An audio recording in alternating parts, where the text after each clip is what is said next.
Kazarima PFR.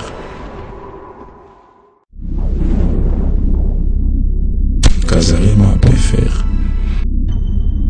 Pour voir plus de vidéos chrétiennes en exclusivité, tapez www.kazarima.fr.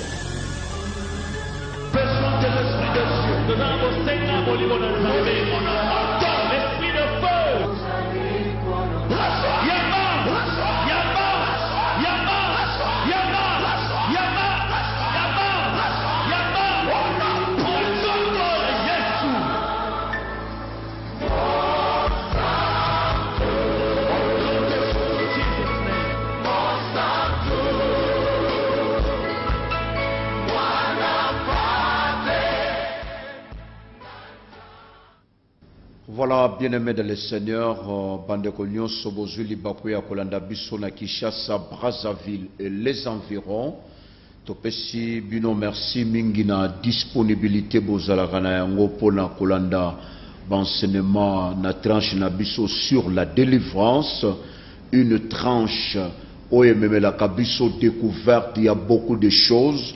Une tranche, oye, facilité, kabiso, tous à la brancher, et longo, na bino. Une tranche oye memela kabiso la connaissance boza en direct na tranche na biso lelo tolingi to partager na bino ba difficulté ya ministère ya délivrance.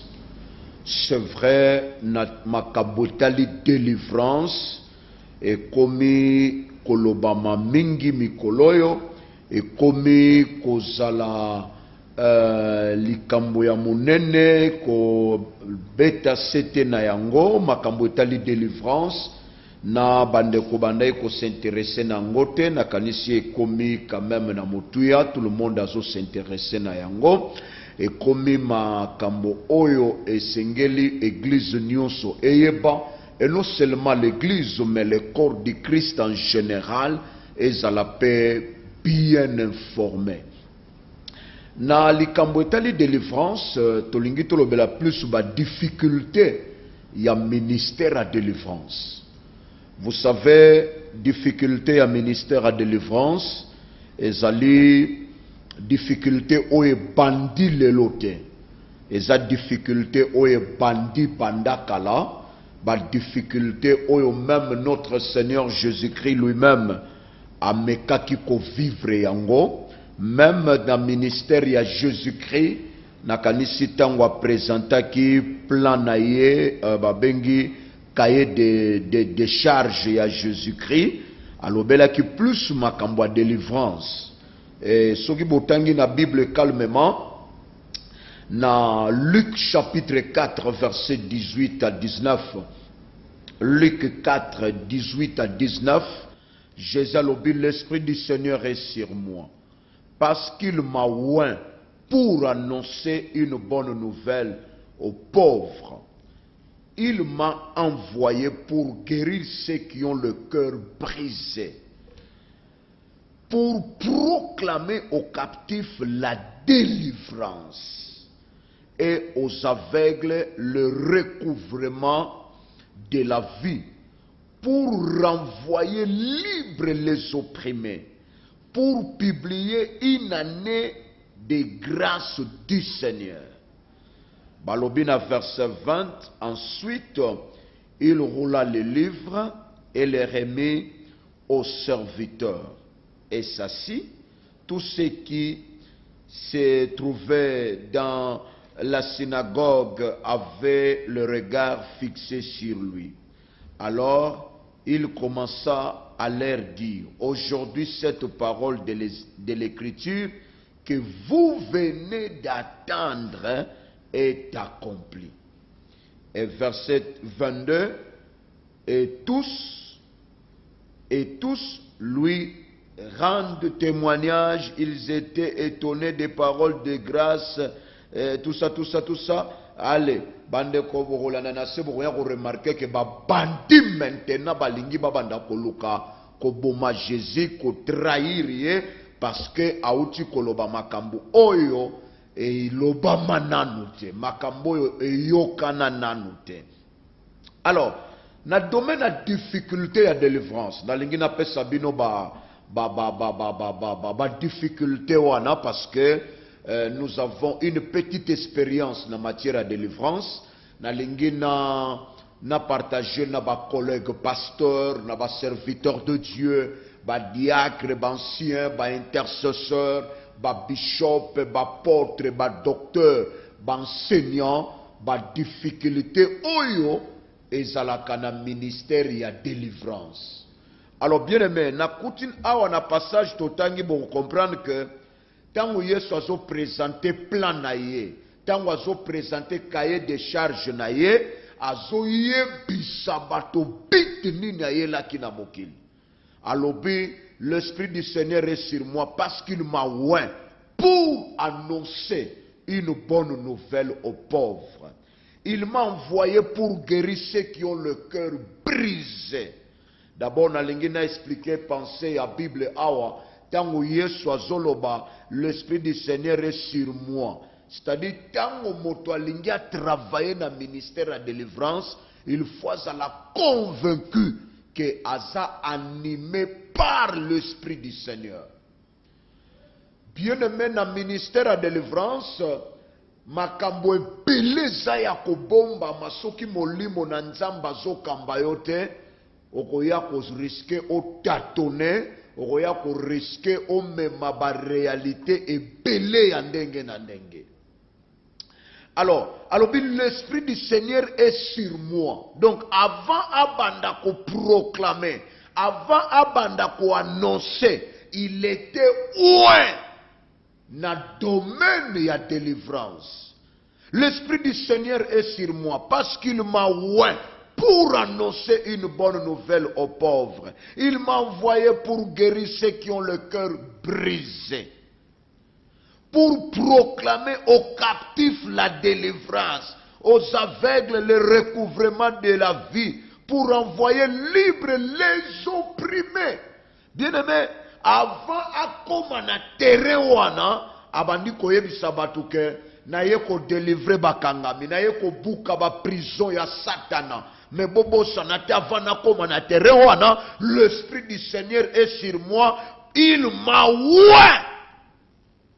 Et ça moi pas si na lelo likambo komi lokola abatu mingi bazo sala service à délivrance baza ba pakolamite. Yango tozomona beaucoup de déviations na kati ya ministère à délivrance. Il m'a oint. Lelo ba kamikaze ba kitie belé na terrain wana.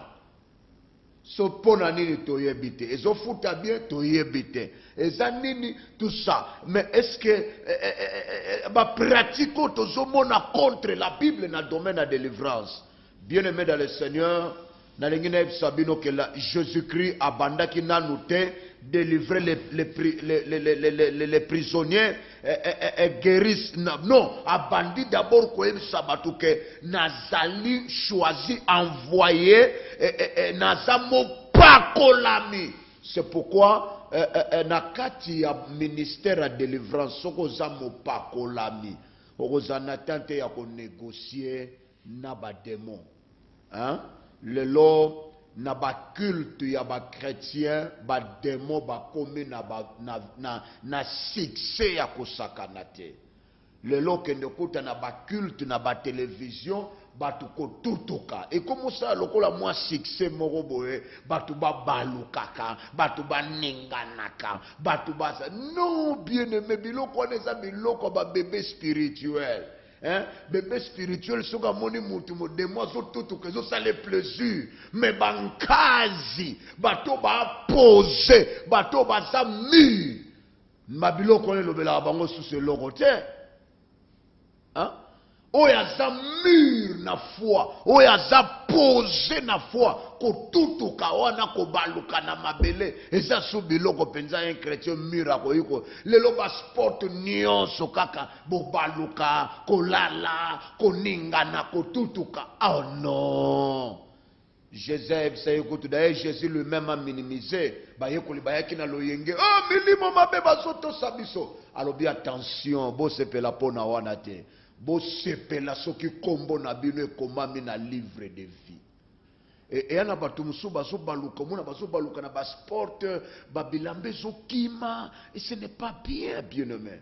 Et les hommes de Dieu, il faut pas bakangama na babiloko ya bana mike ya babebe ya ba jeune serviteur bato bazoluka baba non biso faut tous là tant quand on parle de la délivrance on peut pas se limiter seulement na ba petites choses na makamwa mike la délivrance a balobi ba veugle ba fungwa mamiso ba prisonnier ba bima et ça quand ko tutuka te à tel point que longwe délivrance a ko tutuka le lot délivrance est comme dialogue, il y a pasteur na démon. Yonani, onga démon musaje sa pasteur ko sakana ngate yo ko kangate. Bande ko bazo tiango pe na TV. Un démon qui manque serviteur de Dieu, respect. Non! Hein?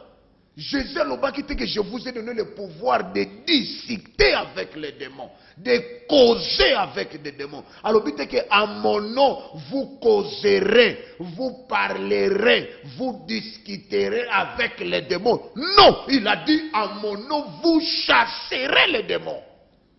Hein? Le démon va comment tuer le micro, démon a son micro, démon a comme prédicateur. Est-ce qu'un démon a pu édifier l'église? Il y a un sobotali année passée, l'église qui n'a pas de difficulté. Nous avons remarqué, moi personnellement, dans salut constant qu'il y a quand même moi décroissance, maturité, il y a des chrétiens, vanda quitter le col parce que bamboule outo le kanaba oyo bate ya ka parole naba oyo bazalaki ko enseigner naba oyo bazalaki ko édifier naba oyo bazalaki ko exhorter naba oyo bazalaki ko encourager. Tout le monde tranche comme il y a des témoignages. C'est bien beau de donner les témoignages, mais tout beau sanaté que le corps du Christ est collé à des témoignages. La maturité, ça n'a rien à voir avec les témoignages. Même des hommes de Dieu, on a eu qu'à enseigner la parole, bien aimé. Aujourd'hui, Moutaoko Lando na TV a eu qui pendant 45 minutes à ça édifier. Que mutumo kwa le kabandeko na otemwane ne bosomo na ngana lagi na diare tangu na koti kaka we kangami. Est-ce que diare ya mutuane ko colis église? Non. On trouve même des témoignages à rime. Bien aimé, le temps est arrivé l'église. Il faut tant que solo bela Jésus kuta biki si bato ayebisi moto kende ko yebisa bato te. Oya biso et comme plus ezolia tan enseignement ba yeko le baloba ki biso toza ko s'impliquer na ministère à parole pe na prière. Les hommes de Dieu tozonga na no côté tozonge la enseignement tozonge la ko édifier tozonge la parole. Église est en retard à croissance, église est en retard à connaissance, église est en retard à ma base, il y a ma doctrine à cause parce que la télé est inondée dans ma témoignage. C'est bien de témoigner, mais ce que Dieu attend de nous, c'est la maturité. Et la Bible nous dit la foi vient de ce qu'on attend. Et ce qu'on attend vient de la parole de Dieu. Et non vient des témoignages. À tel point que Moutoumousou le lot, n'a aucun petit mot caméraman. Alors mais pasteur makamni bokomo sal. Pasteur ayena bandimi na yena plateau. Abazo bengaye. Alors pasteur lobali kamunanga. Bazo tala na bazana ba plateau. Pourquoi pasteur mundi mazo benga pasteur azomona. Alors balokola zozo ba prophétie ba révélation musika. Nzoka ba yena plateau. Tout le monde azomona. Nous sommes nini souci à témoignage. Non. Il est temps que l'église zonga na place na yango et que etika biloko yakotatone. Les difficultés du ministère de délivrance. Première difficulté. Tant qu'on travaille dans le ministère de délivrance, il est bien que la majorité batu baza plus en problème. okotonda na église na ministère na paroisse na yo ya bato oyo baza na ba problème. Ministère à délivrance, c'est rare. Et yamba muto yaza bien, makambo ezo fonctionner, makambo ezo kende, c'est rare. Soki ezo kende aza ailleurs, soki makambo ezo simba aze pa mususu, soki makambo ezo kende bien azane pa mususu, mais soki kaka ba longoli ye na musala, mama akimi mbango kote kuna. Difficulté ya ministère à délivrance à liboso yango wana. Eyambaka ba blessé de guerre. Eyambaka d'ailleurs yemoko mokonzi na biso asi aloba, venez à moi, vous tous qui êtes forts. Non, non. Alors vous tous qui êtes fatigués et chargés, je vous donnerai du repos. Donc, du ministère à délivrance, loko liboso ezali batu ba yaka mingi na ministère à délivrance eza des hommes et des femmes en difficulté. D'ailleurs, tango batu bazoya en difficulté, l'homme de Dieu faut à se rendre disponible pour na kobondela na batu wana ba barrière longwa po nzambe asale la bango makambo minene. Tango nzambe azo visiter bango, azo memela bango ba solution, batu wana bazo koma mbala moko une bénédiction pour l'église et pour votre ministère. Bien-aimé dans le Seigneur, na lingina yebisa yo, yokomona que tango ozoyamba batu ko négligeaka batu te, kozaka na habitude te ozopona, oya ye na jipa munene oyambie mutu aliboso, oya ye na jipa aye makolo ngulu oyambie mutu asuka, oyo aye ne loko te ozelisi ye, oyo yoki sango ke ona etika dim aye oyambie. Ndenge ndeko moko asalaki na église mikolo otoleka aya kuti bano bastravayaka wana ona ye na dim na ngai nangina kuta na pasteur na pese dim na ngai soma munene nga moko na mungi ye moko azwa yango lokola pa kuta na bato babanga na bango basomte bayebisi kende pensien deda yamba yo bongo pesa ye ya ko transmettre yango pa pasteur akomi kuna biote na kosaki na nga kaka po bayambanga na nanga na dimite omoni baje soka utaka wapi akuta na ba pasteur alokoso alinga landa ba méthode wana banda ko appliquer yango partout etango ayaki bana bayebisi non non pasteur koyamba na oyo amesoko moni oza presseur tikana 10 minutes atakuna kasiba ya mepa collaborateur à qui peut pas collaborer. Donc, il y a une somme avec une grande somme. À quand tu vas banga phrase. Nzoka, et y a un verset, le bas ne te laisse pas vaincre par la somme, mais surmonte la somme par le bien. Et la personne a comprendre que elle a une incapacité à manipuler tout le monde. Bien aimé, dans le ministère de délivrance, on a l'habitude de recevoir n'importe qui et surtout les gens en difficulté. Batwa ba problème, batwa ba difficulté de bayaka mingi na ministère, il y a délivrance.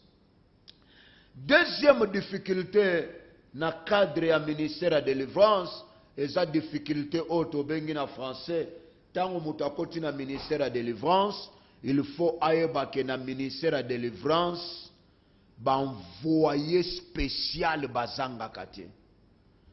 Et si kanyo so satana azali menacé, les agents sataniques bayak bako ya comme bandimi bandi ko créer ba relation bandi ko créer ti bako yiko se retrouver pe na sentir a pasteur ba chor na sentir a Jésus Judas zalaki ce qui na sentir à Jésus qui est Dieu omniscient, il connaît tout, il voit tout, il comprend tout. Ce qui na ministère à Jésus traître à Zalaki, na ministère na yope traître à Koki Kosala. C'est possible. Difficulté à mi balé à ministère à délivrance yangoan. Ba traître bayaka, ba envoyé spécial. Aye kakapo abanda d'ailleurs dans l'Ancien Testament même dans le Nouveau Testament bato nyonso bazali ko travailler dans ministère à combat ministère à konyoko la satana ko beta satana tindaka toujours ba envoyé spécial bozal tolokola ba Samson alaki na domo susute don ya ko beta ba adversaire azaki na makabu mususu te do Samson alaki ata yo yebisi yo na problème na oluka mutu alendisanga abeti yo soka beti yo bandolela do na ye esali wana alaki babiloko asalmu do ye maseki te ata yebisi yo Salomo okosunga ngai na do na yo nzambe apia yo abeti yo ozala nyama azobeta soka beti yo na nsima ale à sentir que les dons est en action. Alors, Samson alaki na doko beta ba adversaire na ndenga mukete. Mutu nyuso ya zalaka na do ya ko déranger le diable et ses collaborateurs. Le diable a l'habitude d'envoyer toujours tuna ye po ba ya ko bebise loko nzambe. Samson alaki na do ya ko beta et batindeli Delila. Delila yaki rien que pour enlever l'onction. Ayela ki libala te, mais yaki ayeba secret ya moto yo po akoma naturel. Alongwa na biloko a moto, alongwa na puissance intérieure, atika la épave lokola bato nyonso. Na yeka na yeba secret na ye. Etango yaki ayeba ki secret, ayela ki libala te. Objectif c'est la destruction de l'homme de Dieu. Donc, deuxième difficulté à ministère à délivrance, ezali okoyamba banvoyé spécial. Bakoya masqué, bakoya na ba sourire lokola ba ami, nzoka baza ba ennemi. Troisième difficulté. Il y a ministère à délivrance. C'est l'imposition, il y a ma méthode, il y a ma solution. Et ça lui peut difficulté. Au moment où mutu aye po osungaye, il y a bandi ko pesa yo ba méthode po osalela ye. Ye aye pa na yo, c'est comme mutake pa munganga, aye bisi munganga, o munganga, na ye obigisa ngai, me talandengo ko traité ngai, oko pianga kisho. C'est la difficulté ya ministère à délivrance. Batu ebele bayaka na ministère à délivrance, aye ko luka nzamba visiter ye aza ko imposer méthode na ye o sala boy o memanga boy o sala nga boy so sali nga boy na simeko ya boy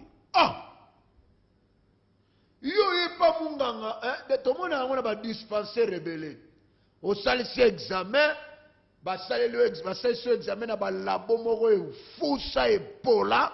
Le docteur a dit, aura kinini, aura ninango chloroquine, aura kisinino, oyoro bana koka akomi. Do ye muto traité ote yo moko nde muto zomi pe sa solution. Muto mso mona basali examen bi komelanga combattre. Docteur peut akomi combattre. Nani aso traité muninga. Et comme appelle makambo nzambe omona mutu ayebisi yo pasteur na yo komona yo na ba difficulté na lingi na yebisa yo osunga ngai oya kosalela nga veille de prière na ndako na nga po na sepela c'est-à-dire que ya lobi na place mitika mosali ya nzambe apesa ye solution ye moko mopesi solution. Ye moko lisusu azoyebisa yo ndenge nini solution ngwe kozala. Ye moko azo expliquer yo ye moko aza ko imposer yo. Oh, mais yo ye ko luka solution do ye ko luka solution ti. L'Ancien Testament boyebi lisolo a général Naman. Général aye alobi na bandaki komi lobela na ndaku nanga soki na komi kaka mosala nzamba koyebi sanga à vous ordre mon général, soyez le bienvenu, soyez guéri. Mais tango général a komi pa mosali ya nzambe ayoka bayebi se ke sukola. Abi me avana ya na otayo sukola na 7h oti nanga na sukola so na 9h. Ayebi se kende sukola. Ko sukola ngo pe mbala moko te ko sukola ngo 7 fois. E bobo sanate général wana kutana kina mosali ya nzamba yela kite makutana kina disciple ya mosali ya nzamba.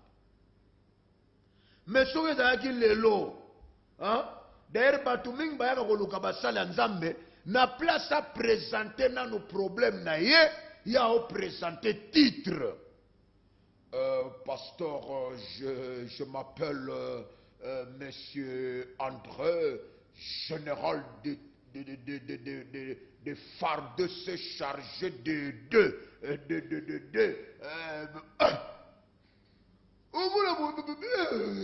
bagrado yo yango te ozana posa tout ça ne ba coming to ya Europe au moins mutaote poto je viens de la France hein? J'ai besoin de vous mais je viens de la France hein? Je viens de la France atoi aux États-Unis on a malade on a problème. Ton problème ce n'est pas de glorifier ton pays. Le problème, c'est être humble devant le Seigneur à visiter au Bika. Nayambande gomoro nengwanati. Azo répété quand je viens de la France. Pasteur, tu sais que ces derniers temps, les choses ne marchent pas. Je viens de la France. Depuis la France, je remarque ça ne va pas. Tu sais que moi, j'habite en France. Mais c'est-à-dire, vous risquez de présenter un faux problème. Batu moko ba yakana mutu ya malade baba alobakate na marque ba yene pas Jésus balobi Seigneur yokande ba yisi Seigneur toye na ndeko na biso po o imposer ye maboko aloba. Vous comprenez? Bazako yebisa Jésus imposer ye maboko ba ye na malade bango moko bazo dicter Jésus solution. Mais pourquoi ne pas appliquer qui a pas na binote? Hein? Mouto yeso ayebisaka Ephrata. Ouvre-toi. Hein? Tango na Marc, je crois Marc 6, 3 ou 6. Ayebisi Ephrata. Donc bango baye na ye pas Jésus, bango moko bazo pe sa méthode. Seigneur, toye na ndeko na biso impose ye kaka maboko. Na difficulté ya ministère ya délivrance yango wana. Mutu aye po azala délivrer, ye moko azo proposer ba méthode. Jésus pa yoki bango ti atali bango na simatiki bango abendi mutu ango bakene pembeni. Nzoka kana ezalaki kamoko esengelaki Yesu abenda ye lolemu na ye. Yesu abendi lolemu na ye na sima yebisi ye Ephrata, ouvre-toi. Bandeko Yesu a imposé ki loboko te, mais bango bayaki ba proposer imposer ye loboko. Vous comprenez la difficulté à ministère de délivrance. Ayebisi bango, mais bino bozoya na mutu na bino, boti nanga moko, bino moko bo peta sous solution. Na imposer sous loboko. Sigo ekomi bino moko boyebi ke abikaka na imposition de main. Mbela bo imposer ki loboko place bozalaki. Po ni boye na elisusu. Bien aimé difficulté à ministère de délivrance yango. Bazo yanaka bazo proposer solution o biso lingaki bakende ne retraite. biso sepelaki basala ne 6 jours biso to bongisaki bakende na ye. Mais nani azo bongisa? C'est le Seigneur ou bien c'est toi? Jésus alandaki oyo bango balobaki na ete. La Bible nous dit Yesu abendi moto wana pembeni asali oyo esengelaki na ye asala po moto wana azwa solution. Est-ce que oyaka koluka nzambe na ba méthode na yo? Oyaka koluka nzambe na ba système na yo? Oyaka koluka nzambe na ba bisaleleli na yo? Oyaka ozo proposer pepa nzambe Seigneur salela nga boy memela nga ngo na domaine oyo Seigneur yanolanga na ba sorto. Jésus ayebisi bango alobi ezalaka ndenge wana te. Alongoli atikalaki ko imposer ye loboko te alors que bango bayaki na Jésus a imposé ye loboko. Bien aimé, difficulté ya misato ya ministère ya délivrance yango wana. Makambo na yebisi bino ezali na Luc et pardon na Marc chapitre 7 na kosepela kotanga yango. Marc 7 verset 32. Marc 7 verset 32. On lui amena un sourd qui avait de la difficulté à parler. Et on le prie, écoutez, on le pria de lui imposer les mains. Vous comprenez? Verset 32. Bayeli un sourd. Bayebisi Yesu oyaza baba lobagate ayokagate. Imposer maboko. On balobi et on le pria de lui imposer les mains. Bayena malade ba proposer solution bango moko. Yoka verset 33. Et Jésus le prit à part, loin de la foule. Yesu alongoli na kati ya foule. Batu musupe ba djora ba solution te parce que oyaye ba priaka na kati ya foule. Na kati ya foule. Allez recevoir. Allez yamba. Allez ya na kati ya foule. Na kati ya foule. Baka mususu bandeko fo ba kende no quelque part. Ba bendi yo moko. Ba ke no retraite. Ba chauffer yo. Hein?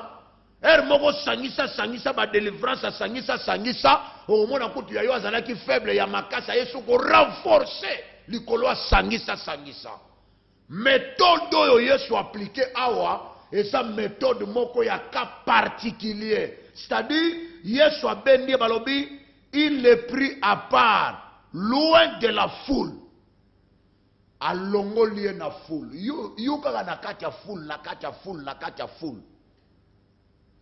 Et puis, lui mit le doigt dans les oreilles. Azumi sapiatie na matoi. Bango ba ebisa ki imposer loboko. Yoka méthode na bango. Mais Yesu atiki méthode na bango pembeni. Ate na méthode na ye. Azumi sapiatie na matoi. Et lui toucha la langue avec sa propre salive. Aye kosimba lolemo na ye. Et puis, leva les yeux au ciel, à tomboli misu na likolo. Il soupira et dit à gangi pe alobi, Ephrata, c'est-à-dire, ouvre-toi. Aussitôt ses oreilles s'ouvrirent et sa langue se délia et il parla très bien. Alléluia. Et il parla très bien. Bandeko awana kobakisa très bien. Lelo tozomona mutu azobika nzamba restaurer mutu me mutu yango azotambola kaka boite. Quel Dieu! Nzambe soka bikisi moto yoka verset ndenge lobi. Aussitôt ses oreilles s'ouvrirent, sa langue se délia et il parla très bien. soki moto abandaki koloba te Yesu abikisi ye moto wana koloba pasteur pasteur le Dieu de la Bible c'est un Dieu d'autosuffisant. Azaya Kokoka, il a la capacité de restaurer ce qu'il a créé. Nzambe soka bikisi mutu fa prononcer pasteur. Soki nzamba bikisi mutu atambolaka te.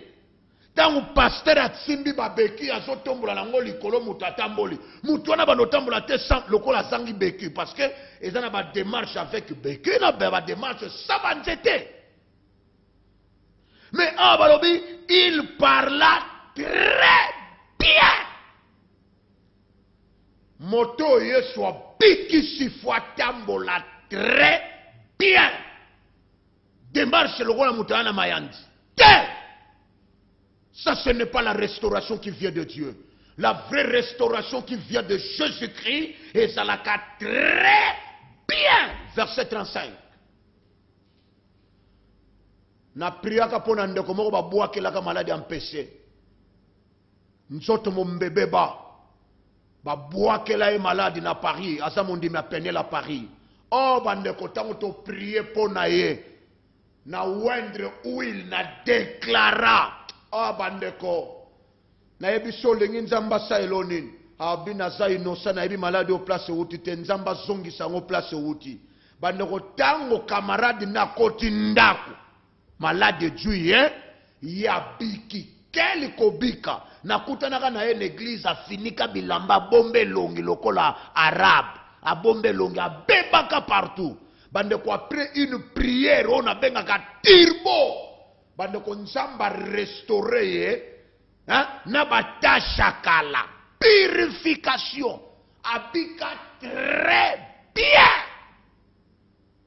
mokolo yaka église batu batuni oyoyo bakuti elongi purifié ya nzambe ezalaka neti te yango bomonaka asimbi moto atushe ye miso mbala liboso moto amona bato lokola banzete alobi nga na nzambe confusion te yaka ozwa eloko ya mibale nda moto amoni moto yeyo nzete ye.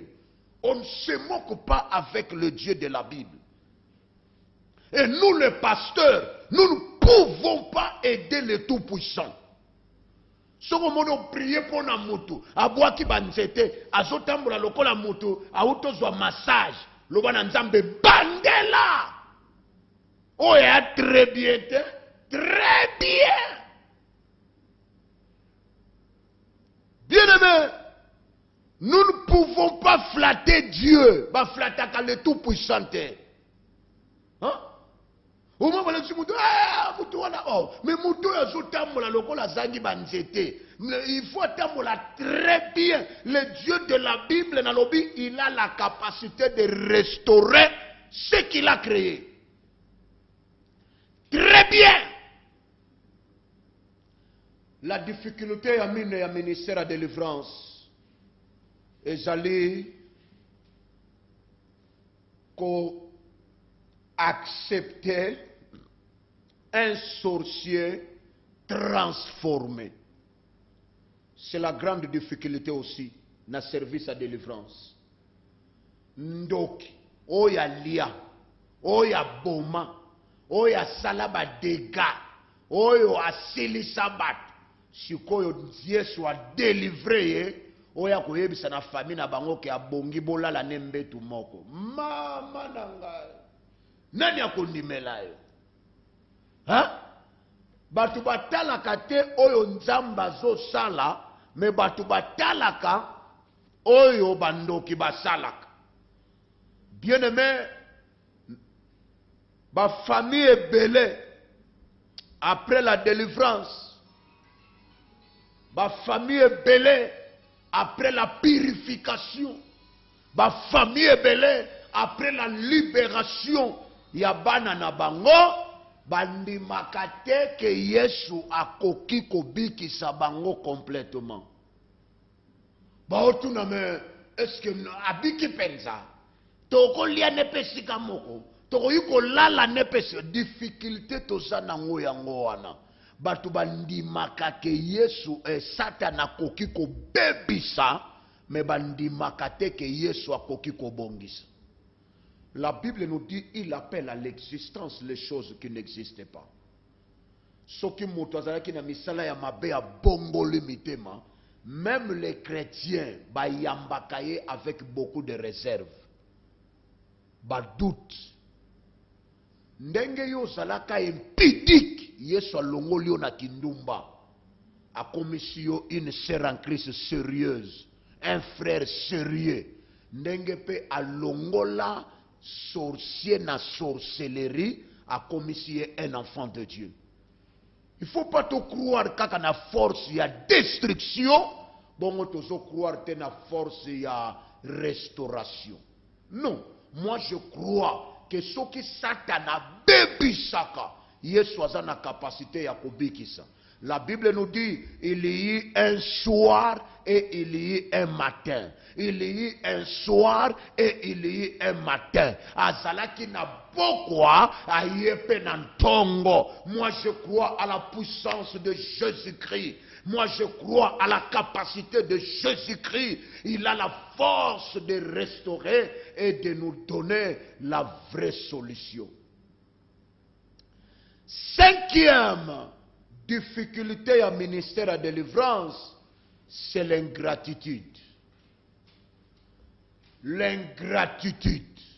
Bien-aimé, ministère à délivrance est tonda ingratitude. Okoki ko gêner, okoki ko se sacrifier, okoki ko kende ba retraite, okoki ko sala makambo ebele pona mutu, mais tango mutu wana moni bolamu, aoke tika dimine pa mususu, aoke ne pesa contribution ailleurs, aoke ne wane a difficulté pe ya ministère à délivrance. Oya jenaki te azolia facilement. Yo muto jenaki moyo monango ate. Bien-aimé ndima na yo, c'est normal. Jésus kuto bikisa dit le près. La moitié mutubayaka te kozala reconnaissant, mais un seul aye kozala reconnaissant, le reste 9 personnes ba boyi koya. Donc ingratitude e banda na yo te pasteur, e banda na yo te serviteur. O mona mondimi penza, o bomela nzoto oyo ki a changé l'église. Akomo ke ne pas mususu. Na ye! Bongo yo yebitenge babenga bango bandimi. Bandimi, moko mwana bandimi. Lelo andimeli yo, lobi andimeli wana, lobi andimeli wana, lobi andimeli wana. Kokanga makatoko okoya kozwa déception. Kombo de mondimi, c'est-à-dire bindima ndima. Oh, na prier soupo na batute. En tout cas, makambo basalinga na ye nani. Azana kati ya 9 lépreux. Yo za ozule ndengini. Cinquième difficulté à ministère à délivrance yango wana. Ingratitude. Hein? Ingratitude. Bana wangana webisabe oyebaka manzambe ko kipete tika ena mondimi mususu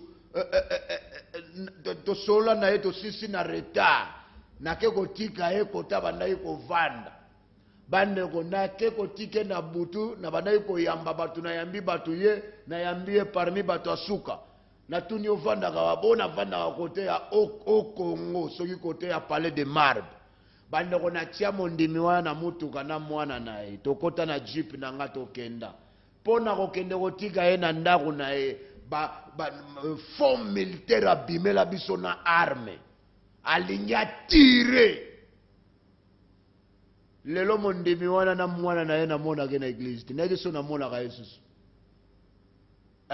vipende du munduki batem na munduki bo munduki la na likamute meli dusu nango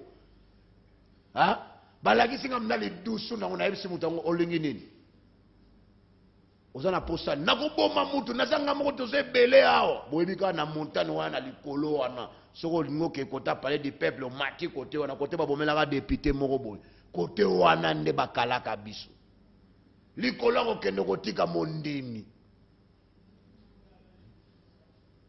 lelo bien-aimé ingratitude Jésus a vivango yo pe serviteur de Dieu au revivra Mokoso masinanga yebisa bangatiaka mundoki onga okende kufa likolo ya mondimi yango aza wapi ongotika bana nokaka pamba boy na bite yaka ndengo wana yana bato mususu Yesu kutala baki ndeka vakita il faut lole pesa autorisation bongo serviteur de Dieu lola na ne pesa autorisation te. Donc bien aimé, le ministère de délivrance et tonda ingratitude. Nous avons préparé 12 difficultés à ministère de délivrance. Mais ngongana biso ekomi na suka ba difficulté msuto ko partager na bino ngo mingi. Tozo pesa ba enseignement o parce que bandeko mingi ba koti na terrain de délivrance, bandeko mingi baza plonger na service wana ya délivrance, mais tunite sabino que c'est un ministère o etonda ba difficulté ya ndenge na ndenge. Avenue Kananga 44 na siège ya Walo Ministries. Alors sokolingo benga biso 099 99 17 491 099 99 17 491 081 99 17 491 081 99 17 491. Zamba pambola bino soko lingito chauffeur okoyiko ya pe lobby mardi na Peniel tozana prière moko makasi na limité première église Peniel ministère de délivrance. Ezala ki sengo ya komemela bino cette parole, moi votre humble serviteur apôtre Walo Mutsenga Malachi. Prochainement, même chaîne, même heure. Allez. Au revoir. Kazarima préfère. La terre écoute la voix de l'Éternel. Ne jouez pas avec le feu. L'esprit de feu. Yama, Yama, Yama, Yama, Yama, Yama, Yama. Encore Yesu.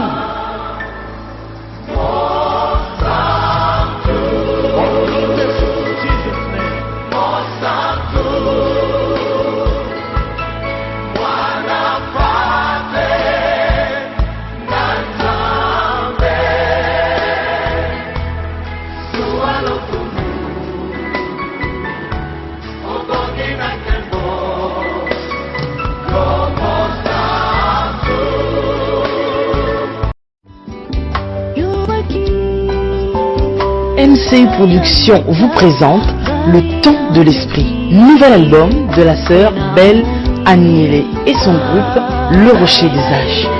Un album 100% Jésus, inspiré par le Saint-Esprit, adoration, louange, rien que pour la gloire de notre Seigneur. Oyo Myriam ya tango na biso, bonzambende efandi na album oyo.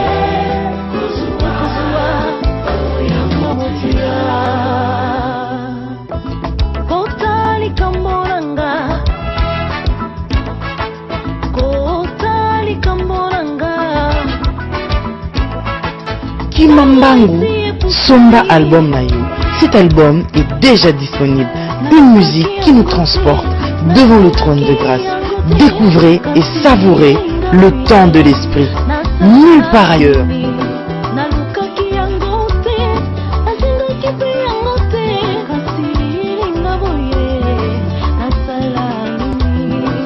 Un album 100% Jésus, inspiré par le Saint-Esprit. Adoration, louange, rien que pour la gloire de notre Seigneur Jésus.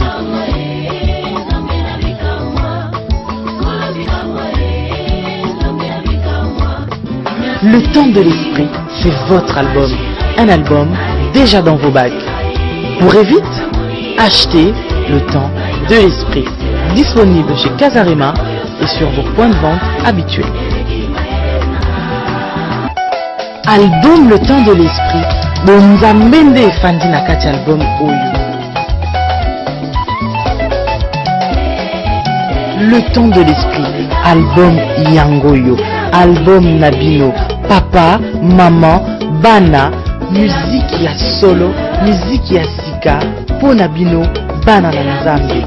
Album oyo kozanga yango te. Kazarema.fr présente le groupe musical chrétien Royaume éternel dans Adorons les grands rois, un support DVD avec une plaide de chansons mythiques telles Tout doit changer au nom de Jésus. Élevez-vous, peuple de Dieu. Disponible chez tous les mots disquaires de la place. DVD Oyo Bozelaki, Pona, ba papa, ba maman, Bana, Mpeli Bota Mobimba, Yangoyo, Ngonge Beti. Adorons l'Éternel, adorons le grand roi, avec Kazarema, à consommer sans modération. Adorons le grand roi, sur support DVD, s'il vous plaît, avec une plaide des chansons mythiques telles que Tout doit changer au nom de Jésus. Élevez-vous, peuple de Dieu, bénis les mariages. Ba papa pe ba mama, pona bana, pe libota mobimba. Na ba fête nyonso bolingaka album ya kitoko yangoyo ba image pour tous. Élevez-vous, peuple de Dieu, adorons les grands rois en support DVD. Achetez l'original. Sa bonté, sa fidélité, nous garderons pour toujours. Inclinons nos âmes comme des genoux devant sa présence, nous trouverons une faveur. Sa bonté, sa fidélité. Adorons les grands rois en support DVD. Achetez l'original.